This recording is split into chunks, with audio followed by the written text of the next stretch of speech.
Talk Live.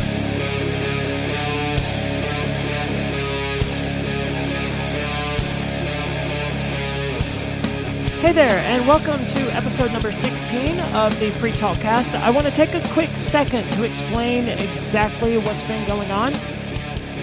I've been very busy, and I'm going to try to relay this without giving out too much information about myself, but basically I've been very, very busy at work for the last 2 weeks, and that has prevented me from being able to get on and take care of the podcast in the way that it needed to be taken care of. And then I lost the audio to this particular episode that I only refound the Monday before last. And so now I've been able to restore it. Honestly, I wasn't too stressed about it because the audio isn't very good. The interview itself isn't very good, and now it's outdated. However, it's recorded. It's ready to go. I just had to record this intro, and I've been just extremely busy with life and stuff that's going on. So my sincerest apologies for that. Free Talk Cast is not going anywhere. It is returning, and it will be weekly again as of this week. So sorry about all of that. And without further ado, I'm just going to jump straight into the interview without any further editing or segues or anything like that. Sorry for the lack of the audio quality. They were using webcams. I did not know they were going to be using webcams until we were live and recording. You know, it is what it is. We did the best we could. Thank you for listening. And check us out at patreon.com/LRNFM if you like and want to show your support for the show. Thank you so much. So I'm Aryan. I'm joined this week by 3 different people who have been organizing the Enemy of the States bashes throughout the United States, or at least one of them, the one at the Libertarian Party National Convention, which occurred in May of this year. I'm sorry, that's not in the least bit right. That's something I was just telling you. Oh, I thought you guys were organizing it. Okay, I'm sorry. Okay, I misunderstood then. I'm sorry. No, I helped Dan with that. What we do is it was originally the Crypto Shit Show, and we had to change the name, and we now call it the Integrity Show. But it still goes by Crypto Shit Show. Okay, so Mark told me that you guys were organizing events, but Mark is a little vague on details most of the time. So what events are you guys actually organizing? I mean, what are you guys up to? The Crypto Shit Show. That's what. Okay, this is something that you record at events throughout the United States. You mentioned one coming up in Massachusetts coming up soon. So Yes. can you tell me a bit more about that? Yeah, sure. So we're gonna be in Leominster, Massachusetts on the 5th and 6th of October, and so the show is just very simply put, it's freedom and security as applied to blockchain. Those are the pillars of it. And it's so the people that are building in the space, coming into this space, that are project managers in the space, that are advisors on projects, that they have a full and total subscription to, first and foremost, freedom, and then cybersecurity, information security. Okay. So what exactly goes on at this event? Well, at the last event, one of the things that we gave people a really cool sneak peek at was we had Frank, who is, seasoned pen tester.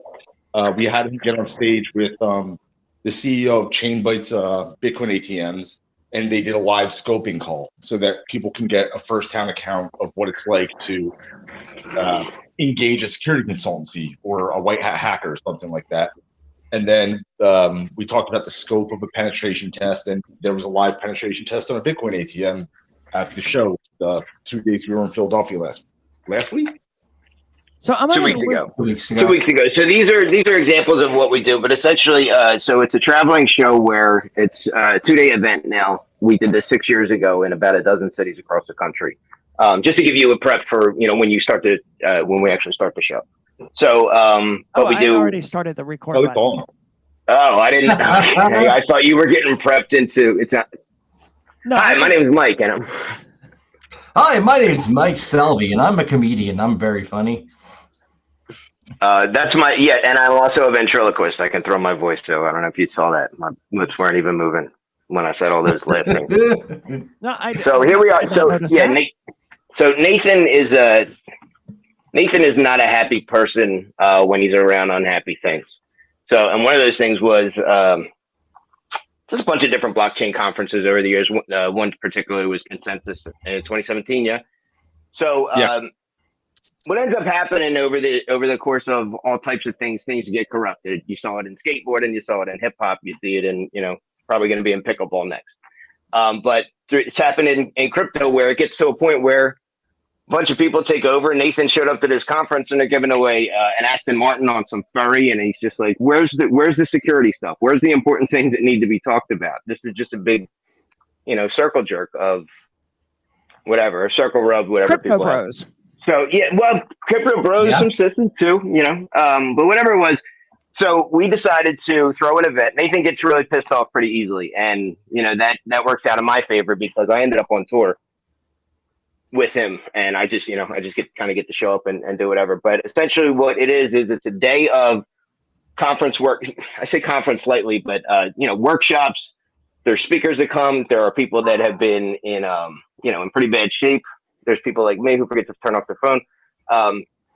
So people that have been enemies of the state, people that have been just wronged in the wrong way. So they'll come up and they'll tell their story.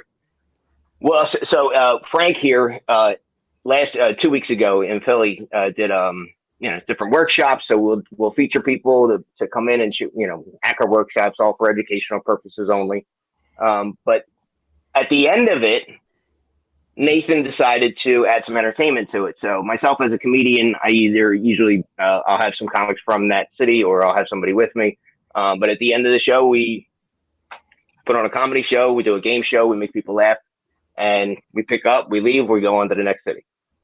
And sounds people like leave with a really, it really is. And we, by calling it the Crypto Shit Show, which is what it really is, you kind of let people know literally at the door, this is a shit show. And it's far from it. I mean, it's structured. There are, you're walking away with things, but crypto itself and just, I guess the world in general is just kind of a shit show. So, but it lowers the bars. We did have to kind of evolve the name into Integrity, the Integrity Show, only because some people were like, listen, I can't get off work telling my boss that I got to go to a shit show. So we kind of had to evolve or whatever. But we have a lot of things planned coming up. We have 3 more events that we're doing this year. We already did one, so it's the push. Nathan decided in August. I mean, this is why you haven't heard about this for months and months. But Nathan really decided to pull the trigger in August. Frank and I said absolutely, and the rush was to have 4 events before Ross is free. Okay, that's awesome. Regardless of whatever. So after our 4th one, regardless of who ends up in office, whatever they decide to do on that day, if they don't free Ross. You guys can meet us all, and we're going to get in a van like the A-Team, B.A. Baraka style, and we're going to get them out. Unfortunately, I'm on federal probation, so I think I'm going to have to pass on that one. Yeah. Fair enough. Listen, we're all going to be on federal probation after that. So that's true, you will. I mean, you had mentioned both the takeover of Bitcoin or the co-opting of Bitcoin and cryptocurrency as a whole by financial investors and people who just want to use it to make money. And because of that, the actual financial security aspects, the financial privacy aspects of cryptocurrency as a whole have just sort of been pushed to the side. We saw a lot of this with NFTs and is it NFTs? I don't remember now. Yeah, non-fungible tokens. Mm-hmm. And just these people who were into it for the very wrong reasons. And didn't seem to care at all about the actual practical utility of it and our need to protect our finances from intrusions by the government and just bad faith actors around the world. But this has been very frustrating because helping people acquire cryptocurrency, of course, was one of the main motivators behind myself and Ian Freeman and the Crypto 6 in selling Bitcoin to people.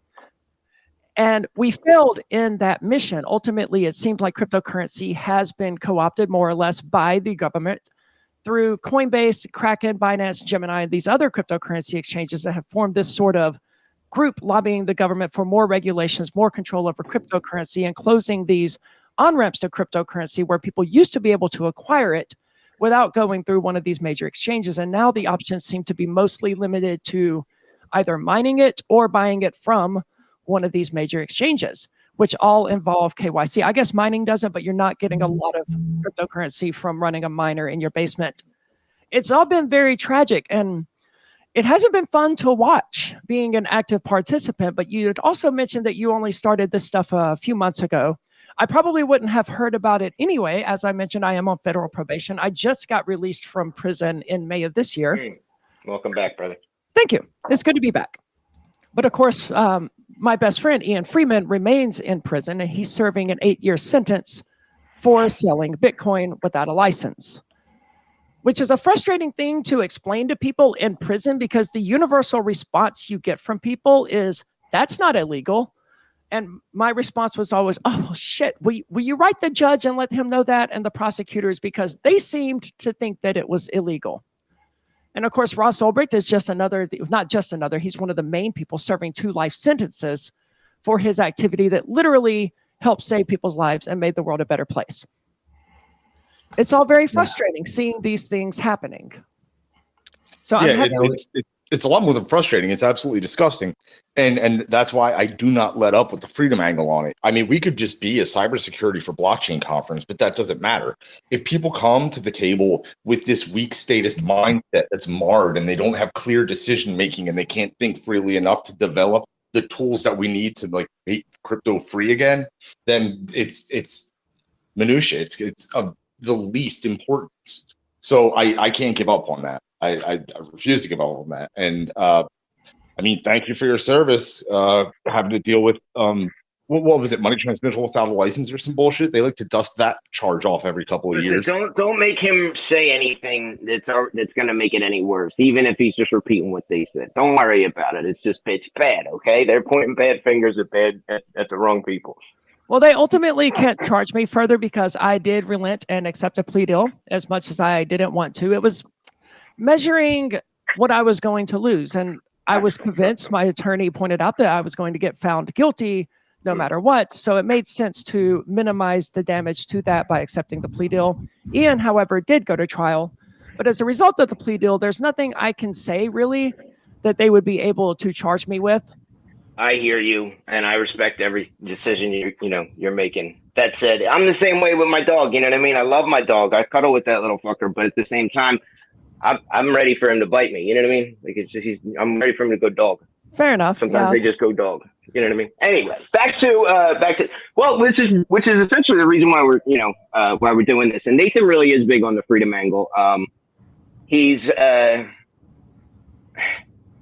I mean, that's what he leads with. And I think it's huge. It's definitely, can a brand new person walk into this and learn something? For sure. But I mean, if you're coming into this with, at the very least, if you're not coming in with an open mind, I mean, you're going to have a hard time understanding what's being said and what's really why any of this is happening. Like, you mentioned, Bitcoin being co-opted and stuff like that too. You know what else? Here in the beautiful state of Colorado, fortunately, this stuff is legal. This has been co-opted too. I mean, God, when I was a kid, like, you had to buy weed behind a dumpster, and now you can get it anywhere. There's like billboards for it. And like, there's all these goofy ass people that have jumped in the weed space and, whatever, do they belong? I don't really care. They're smoking weed. And kind of in the same thing, like, I don't really care if these banks or whatever and all these other, big institutions and have made ETFs and stuff like that. They're still using Bitcoin, and Bitcoin's still Bitcoin to me. I can't buy an island from it, but I mean, it's all the other things that it's delivered to my life. It's not that Bitcoin got anybody in trouble. It's just, these idiots' perception of it. And unfortunately, you caught a big brunt of it. Yeah. A bunch of other people too.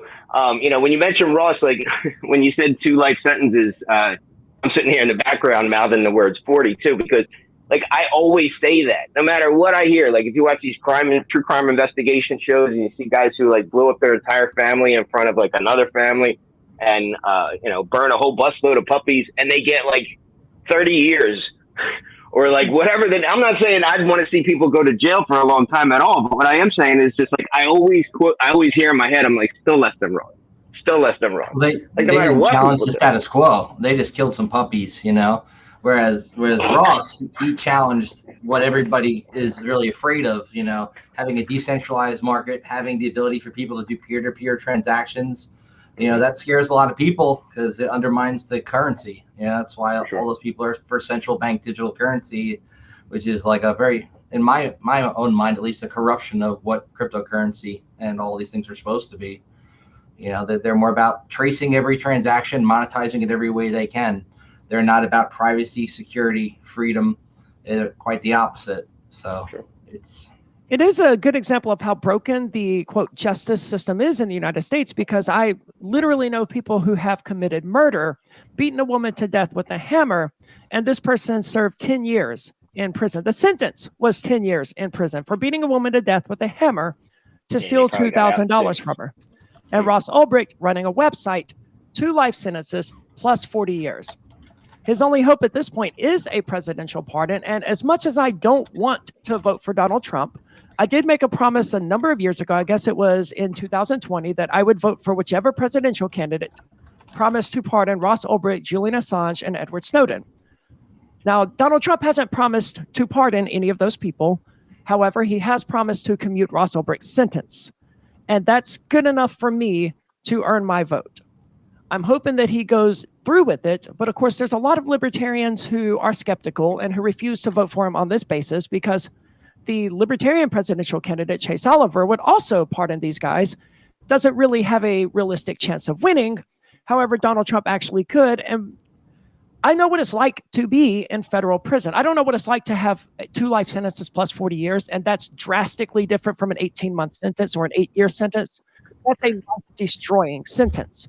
But I do know that all Ross Ulbricht has right now in federal prison is the hope of being free one day. And Donald Trump has given him that hope. And I'm going to do whatever I can to hope with him.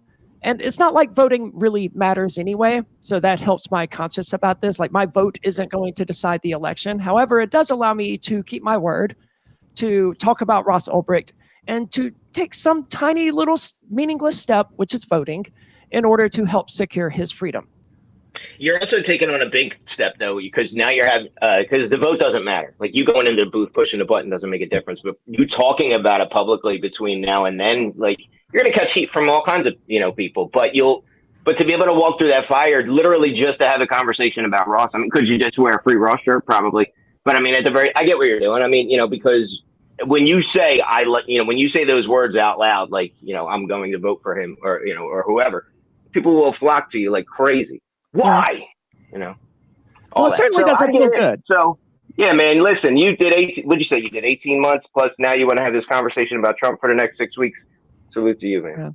Well, I was sentenced to 18 months. The ultimate sentence I turned out to do about 11 months because of FSA credits and good time and all of that nonsense they have that allows them to threaten people with heavier sentences and then release them early, because the heavier the sentence, the more likely people are to accept plea deals, obviously. And this is how they got me, threatening that I was going to face 5 years in federal prison, when in reality, even if I had been sentenced to 60 months, I would only have served about 2.5 years in federal prison. But of course, they don't tell you that. Yeah. And 5 years in prison is a lot scarier than 2.5 years. And 36 months is a lot scarier than 18 months. So go ahead. I'm sorry, I didn't mean to cut you off there. So what I wanted to also touch on is in the hacking community, we actually had a very famous hacker go to jail after an almost catch me if you can type scenario went on for a while, named Kevin Mitnick. And he ended up serving a lot less than the initial sentence, which was very, very outrageous for what he was accused of, just because the 2600 community, which is one of the oldest hacker magazines and also has a large online presence, came together and they lobbied and they would protest outside the courthouse, and eventually all their efforts led to him getting an early release. And I really do hope the same thing happens with Ross, because his mom, Lynn, has been fighting so hard for him to get out. And there are so many people who very much disagree with the way he was treated. I'm not saying he's completely innocent of everything he's accused of, but at the same time, the crime does not meet, the punishment doesn't meet the crime at all, because he, at the end of the day, set up a free market for people to exchange goods and services. And that's, and he introduced and popularized using cryptocurrency to pay for things, which obviously frustrated a lot of people in power who would obviously rather have it easy to be traced and easy to figure out these things. So you mentioned the crimes that he was accused of. And honestly, the more I think about this, I don't really care if he was guilty of everything they ever accused him of. Like, I don't care if he was guilty of attempting to hire a hitman. Doesn't matter to me. 2 life sentences plus 40 years is completely disproportionate to anything they accused him of doing. I agree. Also, on top of that, the whole hiring the hitman thing seems like it was a setup from the beginning. If you kind of read into it, if the details that I've seen kind of relate to, there was the same guy pretty much trolling him on 2 different accounts and kind of baiting him and making it so he was almost I would say entrapped by this gentleman who I'm not sure his ties to law enforcement, but it does very much seem like that guy was just very much behind manipulating him into that situation. It wasn't, even if it was him too, because, DPR, Dread Pirate Roberts, is literally a moniker that can be worn by multiple people. It's the whole point of calling it, if you've seen The Princess Bride, I mean, it's a title that gets passed down to the person in charge. It's not, necessarily him who even made these decisions or chats. Right. And I did IT for about 10 years, a number of years ago. I no longer do it because I got kind of burned out on it. But one of the things that I remember from back then was that we always only used one administrator account. And me and my colleagues would just share the logins for that, because unless someone is doing something they shouldn't be, like logging into the server and installing a Monero miner or something like that, then it doesn't really matter which person is controlling that particular administrator account. And I would imagine that on Silk Road, something very similar was happening to that, where one, it's a very high trust system. If you get a message from a random person claiming to be an administrator, you would probably be disinclined to trust that particular person. However, they're messaging you from the Dread Pirate Roberts account, then you know that person is in fact an administrator. So for those reasons, it makes complete sense to me that this account would have been one that was shared by multiple people, instead of having a bunch of different administrator accounts that were all capable of more or less doing the same thing. I agree. To a degree, obviously, I don't think sharing admin accounts is best practice. Right? It is certainly not. But it does happen very often. And it's specific to him. I really don't think he should be in jail anymore. I really hope that whoever gets elected sees the light and lets him out. So, I've heard Trump has made the promise again, but he also made the promise he was going to pardon him the last time. So I really do hope he follows through it. Yeah. I wasn't aware of a previous promise to pardon him. I believe that was the case. I could be wrong. Correct me if I am. Maybe you have to Google it. But I do remember him talking about a promise to pardon him the first time. Yeah, do you have a look public over there? It was never public. We're not really supposed to talk about it. Gotcha. Okay. Sorry about that. I can edit it out. It's fine. His name was on the list. There was a witness from inside and everything like that. And then it's better to not talk about it. But I can tell you, if you accept this invitation, we would love to hear your story live in Massachusetts. And the reason that we always like to put a victim of the state on stage is because we need people that are coming into space to see that there is a unilateral war against us with real victims who have been very, very harmed. And there are people currently in jail. And, Ross's tragedy is just that, a tragedy. But there's a lot of other people that have to understand this isn't just a one and done thing. That, they pick people off all the time. Sam got taken down. You have Alexi. I have a guy named Mike who's never really told his story publicly because he has PTSD from what the feds did to him. We're going to be featuring him at the Nashville show. And, we have the footage of Department of Homeland Security investigations breaking into his house with long guns and shields and just absolute mayhem. So that's we want people to come out. We want them to tell their stories, and it's a very important part of the show to demonstrate when you're getting into this space. Like you need to be ready to get picked on. That's who these scumbags are, and these are their tactics. Well, I would definitely love to take part. And you're absolutely right. I forgot exactly how I was going to proceed from what you were saying. So I'm going to have to edit that out. But yes, I would absolutely love to participate. And, one of the other great things about our shows, I run a bunch of workshops. I'm very passionate about information security and helping people protect themselves from these threats that are out there. So if you come to the workshops, we generally do things like teach about how the dangers imposed by like NFC business cards, things like how to be safe online, how to use and configure like a personal travel router. We kind of rotate out the workshops for each different leg of the tour, but in general, when you do come, you're going to learn something too, and also go home with something. as a souvenir. Like at the last one, people went home with both an NFC business card that they could use to share their contact information with people, as well as the knowledge to understand, how to actually view a link when somebody uses one of those business cards with you before you click it and see where it's going. And also they went home with a travel router that was pre-configured with a VPN so that they could pretty easily, when they're traveling, be safe and not have their traffic spied on by third parties. So that is these awesome. are the kind of things that we do at our conference. And I really do think it's a great value add, because when you go to DEF CON, a lot of these bigger conferences, you're going to come back with a souvenir. A lot of times the badge itself is very technical. It'll have, like, last one had the ability to play video games on it, and had a DEF CON specific video game. We're trying to kind of follow that model to a degree, but we want to do it more like some of these smaller, older conferences that I kind of grew up going to, like SummerCon in New York, where we have more personalized kind of like, this person can talk to the person on stage. There's no barrier to, like, no putting people up on pedestals. We're just all here to learn from each other and make things better, as opposed to the kind of corrupted conference model that has now taken place, where it's all about profit and about, putting the needs of companies first that are trying to sell products to people, and having talks that are sponsored by them. We pretty much give talks. We give the raw information without any of that nonsense. So I think that's kind of one of the things that differentiates us. And, while we will, take money from sponsors, they're not getting any priority in terms of, like, pushing their agenda, speaking on stage.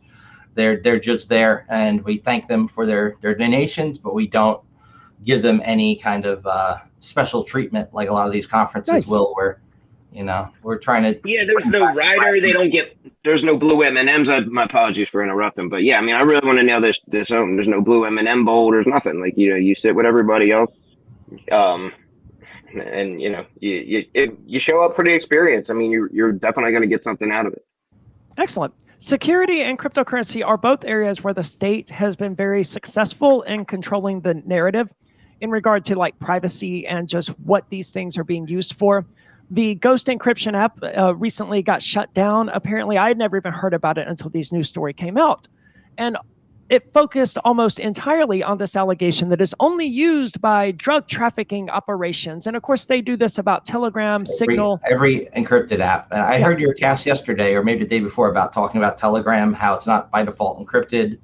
I agree. Telegram has always misrepresented what the app was to the users. I mean, most people don't know that if you don't go and select secret message, it is not an encrypted message by default. I'm actually helping out somebody in Vegas who I'm going to be going and testifying in their court case regarding Telegram, and essentially them trying to use messages they never even saw as like proof that they did something bad. So it is very much a can of worms with these encrypted apps. I myself still use Signal, but I am also aware of the fact that it was developed with DARPA money, and as a result, there is a possibility there could be some backdoors in it. From what I've seen, it is using Open Signal protocol, Open Whisper rather, and that was initially developed for off the record, which was a way that journalists could message people and have an encrypted chat using, like, Pigeon and different messaging platforms.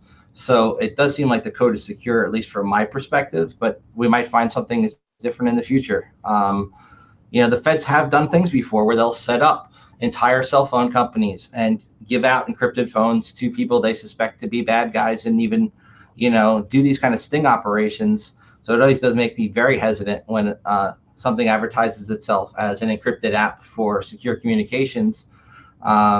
We see Whisper protocol and other variations of it in different encryption apps, but also we do see the mandate from the federal government to backdoor encryption and getting pushed pretty hard. Even the Telegram founder was in jail in France recently because he refused to turn over information to feds in regard to warrants from multiple states. And then they just go back to the everyday excuse, it's for protecting the children. There could be CSAM or something that we and that tends to get things pushed through that otherwise are massive invasions of privacy. And this kind of stuff I talk about on my podcast, Counter Surveil.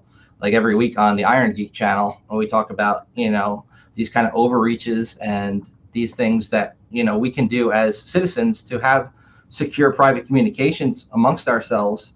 One of the things also we're going to be talking about in our workshops is this really cool thing called Meshtastic. It is a little portable device that you can buy online, and they have all different manufacturers that make them. You put custom firmware on it and you tether it to your phone with Bluetooth, and you can actually message people that are near you over a private radio channel on the independent service mode band. And these people can all get this message, and it forms a giant mesh network. And the more people that use it near you, the stronger the network gets, and it can relay messages between the nodes without that node even seeing what you're passing along. So wow. Essentially it builds this really cool, say you're going to a protest and they're going to shut down phone service, right? Now you have an ability to still keep in touch with people. And they even have cool plugins like ATAC, where you can map things on a map visually and like share that information with your friends who also have the program. And it's really a cool thing. And that's one of the things we're going to be, showcasing at one of our conferences coming up, where we'll, probably give out to the attendees all one of the pieces of the hardware for that and show them how to configure it. And, these are things that we're very passionate about, both at Integrity Show and Counter Surveil, where we want to make sure people are able to, not have the government all up in their business all the time. That excuse they use, if you're not doing anything wrong, you have nothing to worry about, is complete bullshit. You deserve to have an expectation of privacy when you're talking to your friends, and not have to worry that they're aggregating all this data and they're going to use it for some reason that you don't even know. And we see what happens even with Twitter. Like, people go and they try and crucify somebody over a tweet they made 10 years ago. We don't want the same thing happening with the government, going through your message history when you're accused of something 10 years from now, being like, well, back then you sent a text message to your friend and it said that this was something you were interested in, and we're going to use that as evidence. It's like, no, you deserve an expectation of privacy. I think everybody does. Yep. And it should be a fundamental human right, in my opinion. But, this government doesn't seem to see it that way. So you mentioned 2 podcasts there. What are the links for those for people who want to go and listen to them? Sure. So if you go to YouTube and you search for Adrian Crenshaw or Iron Geek, and you click the live tab, we broadcast there. And we do have a website. We just haven't finished building it yet. And that information is going to be up on countersurveil.net when we actually do finish that. But right now, the easiest way to find it is just go on YouTube and either type Counter Surveil Podcast or search for Adrian Crenshaw, Iron Geek, and go to the live tab, and it'll be right there. Okay. And the one for the Integrity Show? So the Integrity Show is integrity.show, and that's the same thing as the Crypto Shit Show. It's just our rebranding, like Nathan had mentioned before, because a lot of the people who do like to come to our show and get time off from work and even get these things like CPEs, which are continuing education credits that they can use to like renew certifications they have in information security. If they want to do that and have it justified, we can't put Crypto Shit Show on the certificate. Well, we can put Integrity Show and help them still get those credits and make sure that they are, able to take time off from work and justify it. So that's how we kind of brand it in such a way where it's not including curse words and all that other fun stuff, because that's how we were able to convince ourselves that's our excuse. The name. It really is, because it was tough to let go of, which we still haven't. If you look at the logo and if you look at Crypto Shit Show behind Integrity. I don't blame you. Crypto Shit Show is a little more fun to brand, even if it does lead to some of those kinds of problems. And this event coming up on October the 5th, where can people go to find out more about it if they want to attend? Integrity.show. Go ahead. Okay, that's it. Integrity.show. And, we're working with Bitcoin Ben, who's letting us use some of his venues. And we're doing a nationwide tour. And next year, we're going to make an even bigger one. So this year, we're kind of testing out the material, see what kind of jives well, and testing out the workshops. And next year, we're going to have it really refined. So if you come down to a show, you can definitely expect you're going to learn something. You're going to have a good time and interact with freedom-loving people who want to help you stay secure online. Fantastic. Well, thank you all for joining me today. I'll stay in touch with you on Signal so we can make sure that I'm going to be able to attend this show on October the 5th. So that's one more time, that URL for people, integrity.show. Is that right? Yes. Correct. Excellent. Check it. Integrity.show. All right. Thank you so much for joining us today.